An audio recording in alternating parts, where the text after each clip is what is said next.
Great. Hi, Doug.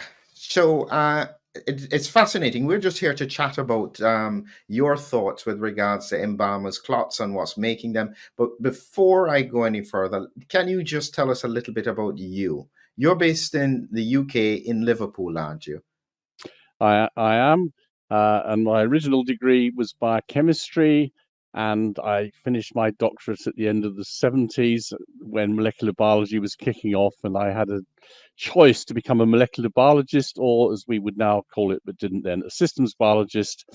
And I decided I wanted to do that because I was more interested in organisms than molecules. And that led me to develop what we would now call omics techniques, which we didn't call them then. And that led me to have to develop computer techniques to deal with all the data that we created as a result of that. So we went into machine learning and what is now called AI. Uh, I work with people who I think have interesting problems and the domain knowledge. So we use their molecular biology for the organism that they're interested in. And I work with mammalian systems. I work in biotech. I have worked in plants. I work in yeast quite a bit and E. coli. So we tend to attack interesting problems. But here is, and I started working with Risha Pretorius in 2011, initially through a shared interest in iron metabolism, the metal iron. And Risha had been studying clotting, which was affected by iron, and we'd been looking at iron.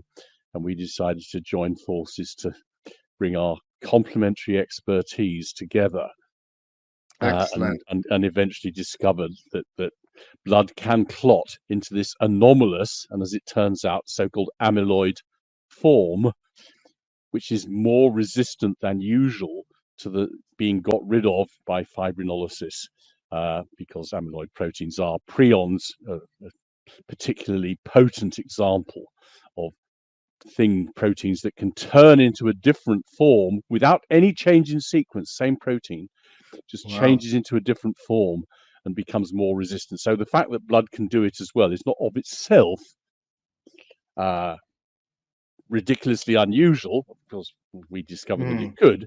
And the nice thing is that there's a very clear stain for it, called thioflavin T, which is a molecule that normally doesn't fluoresce in solution because when the light hits it, it rotates and the light just dissipates as heat.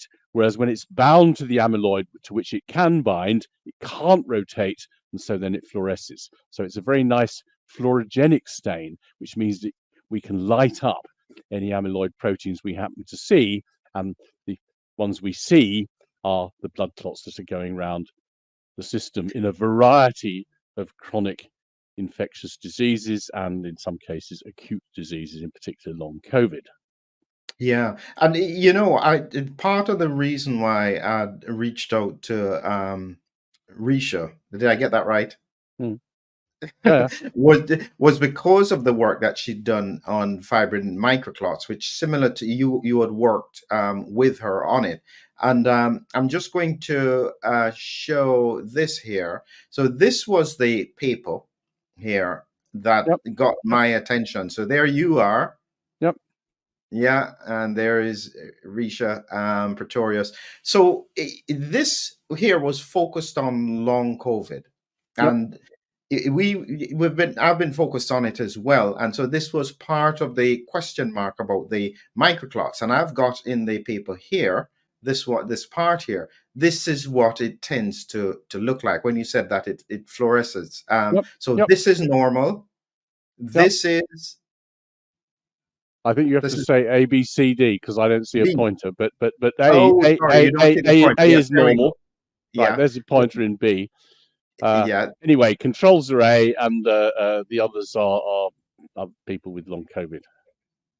So controls. So this B, what's the difference between B, C? So D just looks like a lot more than C, but what Yeah, is this? they're just different examples of people with long COVID. And Mm, different screenshots, because in order to get, you can see the bar is 10 microns, so you have to zoom in quite hard to see them on this scale. And obviously, the blood sample can, or the plasma sample we array can take up a square centimeter or something. So there's lots of fields of view and these are That just is, different fields of view. yeah. So it brings me, because when I had first done the view with regards to the embalmers clots, I'd spoken to the researcher, I'd looked. I got the impression, because I was saying to them, that I don't think this is happening ante-mortem. I think this is a post-mortem effect. I'm not sure why. I still think it's relevant, but it wasn't as frightening as if it could have been happening before death. And so when I looked at it at the time, I was saying, if this is a precipitate that occurs when the temperature cools, I would have thought this could have been something like cryoglobulins. And that was my theory at the time. But when I recently had the discussion with somebody who was seeing this in the context of real life patients, that then suggests that it is happening ante-mortem. We don't know what percentage, but it is occurring. And the question is, what could be the mechanism? That's really the bit that I really wanted to get into the science of. So the mechanism of clotting is, as far as we know, the mechanism of clotting. It just happens. What the difference is that normally a clot. So we are clotting and unclotting all the time, so that when you cut your finger, you don't have to wait for genes to turn on. It's ready to rock and roll and stop the bleeding. And then when it's done its job, something comes along to get rid of the clot. There's something is called plasmin, which is made by activating something called plasminogen. Yeah. And normally, you make the clot, do your job, get rid of the clot. Thank you very much. But if the mechanism for getting rid of the clot doesn't work as well, then of course it stays behind. So we think that the kind of clots we're seeing, these kind that stain with the green stain, are clots that have this amyloid character, which therefore are more resistant to being got rid of. And there's plenty of examples of that in the literature of amyloids and prions. And by definition, if you see them, they haven't been got rid of. So So, if I pull it back to the paper here, so this yep, is one of the images here. yep, So you've got this change, I'll use this point here, yep, going to the formation of the fibrin molecule here. yep. And then as it goes to this part here, is this the breakdown of, so the fibrinolysis part that would No. normally, That is all clotting. So if you imagine that my finger is that molecule that you can see at the top, saying second down, the fibrin. yeah, What's going to happen when those two fibrinopeptides are removed is it's going to form a piece of spaghetti about this size, which you can't quite see in the focus. About yeah, 280 of those little molecules per unit length are going to form a typical plot. And it's going to look like a fiber of spaghetti in the yeah, normal case. And in our case with the amyloid clots, what happens is that they change to a different conformation, which is this amyloid conformation, which instead of having a lot of alpha helices has a lot of beta sheets, so-called cross-beta motif, and hmm, it is much more resistant to being fibrinolyzed and will stain with our stain. And that's what happens. And the evidence is absolutely clear, and there's not much more to say about that. It's easy to stain for these things, and normally they're in the sort of range 2 to 200 microns, but there's yeah, nothing to stop them from aggregating. And although we don't yet know about this, there is a thing called disseminated intravascular coagulation, DIC, yeah, in which suddenly the whole body ends up clotting, and then on your way to death. And it can happen with certain kinds of snake venom, but it also happens, as I understand it, in certain kinds of sepsis as well. yeah. So, So I just so wanted to take you back to this other one here, because I think this yep, is important to get the basic sciences bits of this. And so this image here is now, this is the D dimer. So this is the breakdown yeah. of So, the, so, so if the fibrin, so that's like the normal clotting. If yeah, the normal clotting happens, then where it says fibrinolysis, and if you just pull it up again, you see plasmin is going to munch through part of the yeah, uh, the fibrin molecules, and then something that comes out of it is something called D dimer, which is what you can measure, and that tells you that a clot has formed and been munched and been got rid of.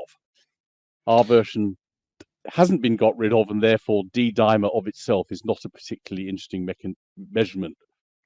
So, in the context of the amyloid microclots, where is it that the plasmin is no longer able to munch through this? Correct. I mean, it's able, but much less so. I mean, it's not that it just, it's not like concrete as far as we know. And once it's gone, it's made, it's there forever. Yes. From what we know from the so-called triple treatment that has been used to help people with long COVID, the triple treatment stops new ones forming. It doesn't of itself get rid of the old ones. So there is a rate of removal of the old ones. It's just that it's not as fast as it normally would be, and that's why they're sticking around and causing all the trouble and the disease consequences in long COVID, the fatigue and all the other stuff. And if listeners are wanting to follow this, if they look at the hashtag Team Clots in Twitter X, that's where much of this is discussed. And indeed, the many papers, all open access on my website, which is dbkgroup.org. But you can put a thing up at the end for that. Yeah, I'll put a thing up on it when it's coming up. So listen, so what is concerning here is that because we don't know necessarily that these clots that were being pulled out of people they had long COVID. What is the chance that this is not necessarily a long COVID mechanism? Could it happen? So we know a number of circumstances in which the microclots form. Essentially, what has got to happen is that something is bound to the fibrinogen before it polymerizes to tell it, to put it slightly anthropomorphically, to polymerize into the wrong form. And things that bound to it that do that we know about include a bacterial cell wall component called lipopolysaccharide and another one called lipoteichoic acid, so a consequence of infection. The spike protein from SARS-CoV-2, the COVID virus, and certain kinds of estrogen we think do as well, and no doubt many other things that we have not yet studied. So there's things there that kick it off into this wrong form. But as far as we know, otherwise it's just the same sort of phenomenology. Clotting happens and fibrinolysis happens less well, which is not news for amyloid type proteins that are much more resistant to being got rid of by proteases. You know what I was thinking about as you were talking there about the amyloids, because the amyloids they are not normal parts of that coagulation system. Don't you have to have a situation where there is elevated levels of amyloid in the first place before you can then get that? No. So if you use prion protein as an example, so prion is a particular protein. It's called PRPC in its normal form, and it goes into an amyloid form called PRPSC. And one molecule of which is highly resistant to proteases. In fact, the test for it is to use something called proteinase K, which is a super duper protease that gets rid of all the proteins, leaving behind this one to which it is resistant. That is the assay for PRPSC, which is the thing in mad cow disease and Creutzfeldt-Jakob syndrome. So one molecule of PRPSC can catalyze a load of PRPCs to turn into PRPSC. So you only need something to bind to the one that's going to go, because thermodynamically, in other words, there's no free energy problem. It's going to happen. The question is, does it happen fast or not at all? But there's nothing to stop it happening. And the presence of, in the case of the prion, of PRPSC is enough. So we know, and again, the amount of we literally added LPS to real plasma and showed that it would catalyze the formation, one molecule of LPS, the bacterial cell wall thing, per 100 million molecules of fibrinogen was enough to cause this to happen. A similarly low ratio of Wow. spike. So now I'm thinking carefully now. So when we think, because the LPS, so the bacterial cell wall, that usually could have happened in sepsis, where say a gram negative gets into the bloodstream, and so therefore it can then trigger that clotting mechanism that could Yep. occur. Yep. Now, this tends to happen much less in, say, younger people, and would be more likely to happen in older people. So there must be something about the amyloid, or is it? It just doesn't. It could be anybody. It could be anybody. So slightly high level, acute COVID was mostly attacking old fat men, and long COVID is mostly attacking thin young women, often who are quite active. My personal suspicion is that the estrogen is part of it, but there are many other differences between old fat men and young thin women, including in the immune system. So we don't actually know, but clearly the demographics of those two things are very different, even though the virus is the same in each case. Yeah. I'm now going to ask you a hard question, and you can think about this question as I ask you. We know that the viral infection can trigger this through the spike protein. Yep. Does it matter the source of the spike protein? Well, I know the hidden question is, should this be a Mhm. vaccine question?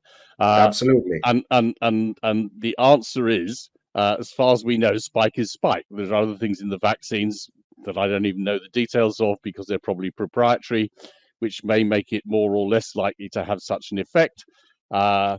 And of course, the point is that everyone is different.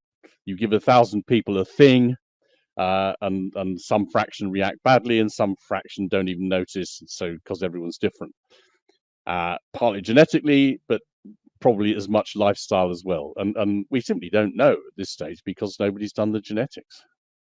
Yeah, this is the thing. I think the more when I was looking at long COVID, there are a few things that stood out as very strange to me. I found it strange that somebody who wasn't exposed to COVID could get long COVID like features just after being vaccinated. And this is what you see clinically. And then you have people who have long COVID and improve with their symptoms after they've been vaccinated.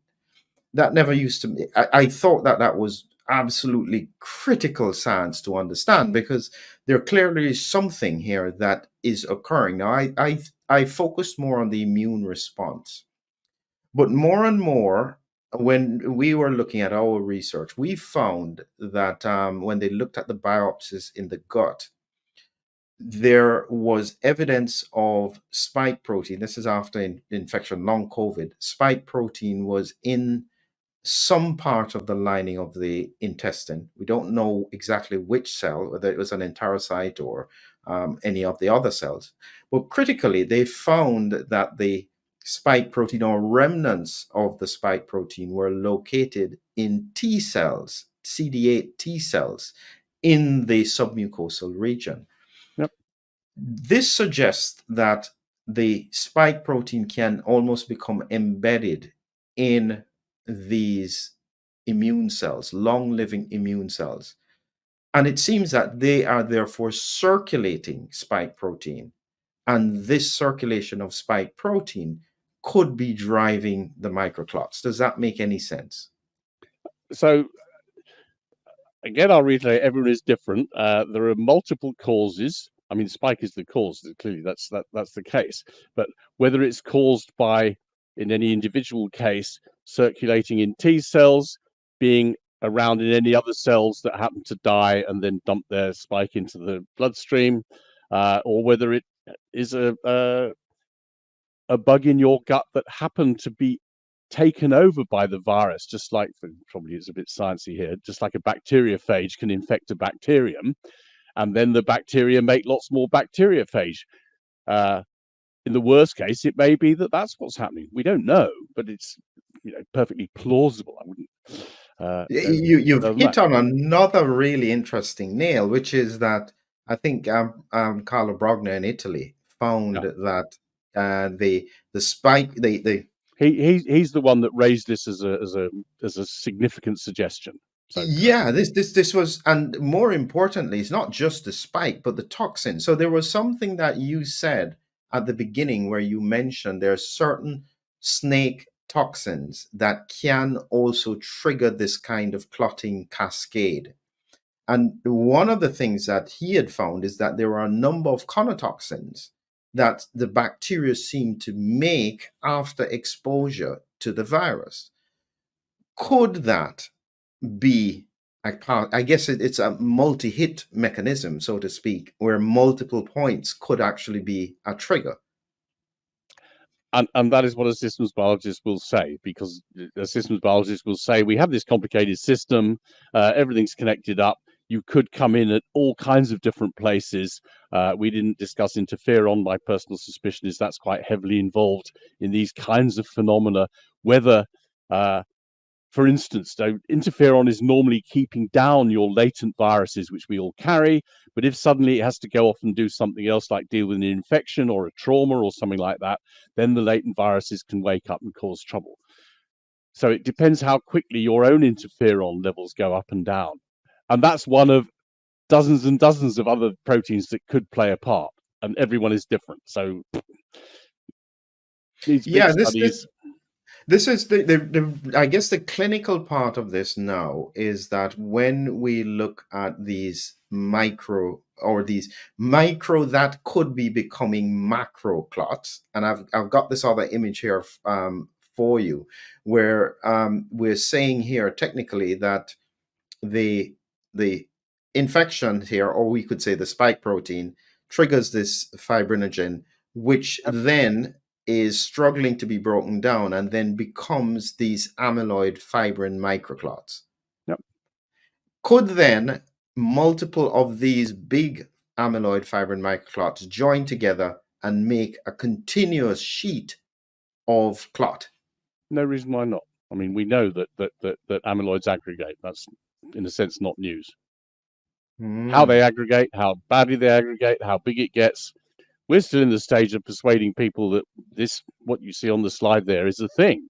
Most people really? don't know much about it. Yeah, despite the fact that we even had a two-page spread in Nature telling everyone about what Risha and I had been up to, but mostly people aren't paying attention, which is the way science goes sometimes. So why? Because you guys saw this in 2020, and then you published again in 2022, but nobody seemed to pick up in 2020. I guess at that point everything is novel and nobody can see. But by Well, 2023, that was acute COVID we published in 2020, obviously. yes. But then in the long COVID, do you think it's possibly because long COVID tends to get a bad rep, meaning that it really divides the population. Some people don't even think it exists. Some people argue. Well, some people believe the moon is made of green cheese as well, and we needn't discuss the media and stuff like that, and how well informed most of the population is under the control of current UK media. Uh, you know, that's the way it is. And, I can give you other examples from the history of science, including Barry Marshall and Helicobacter, where everybody thought he was nuts until he Mm, showed that it was absolutely clear that was going on. And there's plenty of other examples in the history of science and medicine where nobody pays much attention until uh, it turns out that it is important after all. So, yeah. uh, that's the way things go.